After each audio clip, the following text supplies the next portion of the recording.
Today we are in 1 Peter 4:3.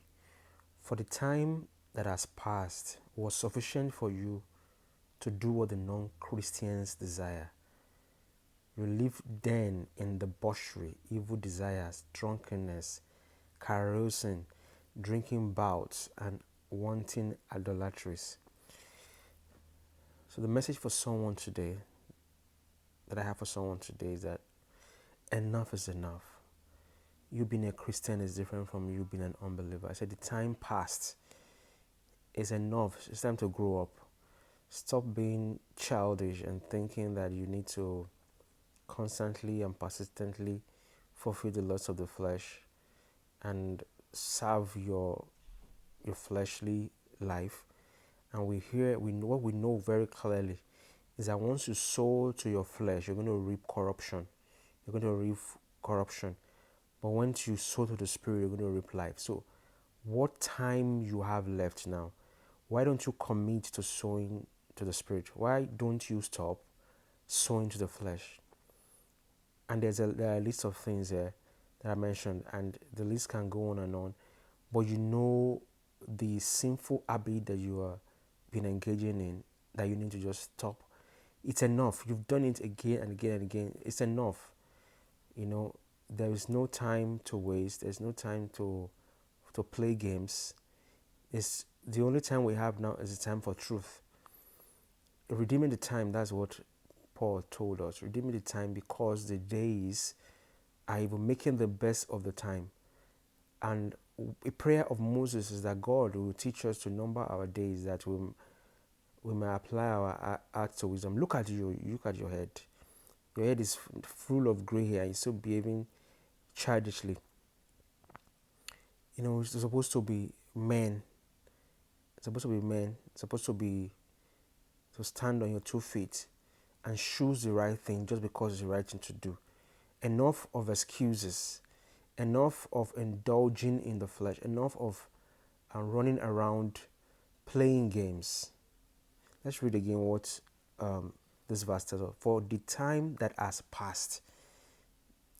You've engaged in some things in the past, and that time has passed now.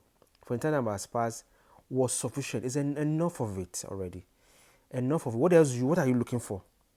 Basically, is what do you want? That you've committed all manner of sin. Spent your time and days engaging in all manner of debauchery, excesses, and you just allow yourself to be swept on. Why don't you stand on your 2 feet and choose the right thing, do the right things, say the right things, be in the right place, make those choices for yourself.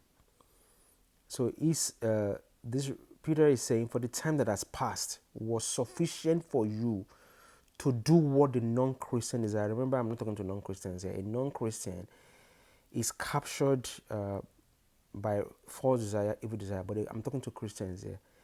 And it's saying, let there be a break between you as a Christian and you as a non-Christian. There has to be a break. There has to be delineation. You can't tell me when I became a Christian, that's when I started sinning more. What kind of evil spirit is possessing you? What does that even mean?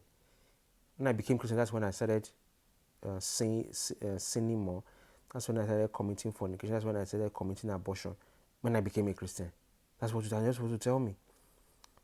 So that for the time that has passed was sufficient for you to do what the non-Christian desire. You live then in debauchery, excessive.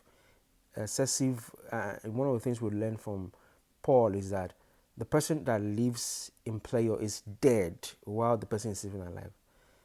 We're told that we're dead in trespasses and sin, and you say, okay, sin, you just gotta forgive us our sin, but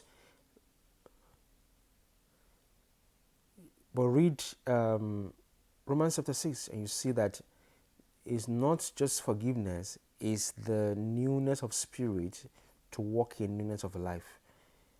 That is Christ, so that you put on Christ. You now have the opportunity. You are in an arena where you put on Christ. No excuses. It's a word of non-Christians. Everything starts with desire. You need to you need to drop those wrong desires and embrace the true desires. Gain the taste for spiritual things. Gain the taste for the things that please God. He said you live then in debauchery, evil desire, drunkenness, carousing, drinking bouts, and wanting. And the point is that these are the things you boast in. You boast in. It make you feel cool, make you feel that you belong. You feel like you are among. Make you feel that those were your identities. But it's in the grand scheme of things, scheme of things. Those are shameful things. Why don't you grow up? Thank you for listening. See you tomorrow.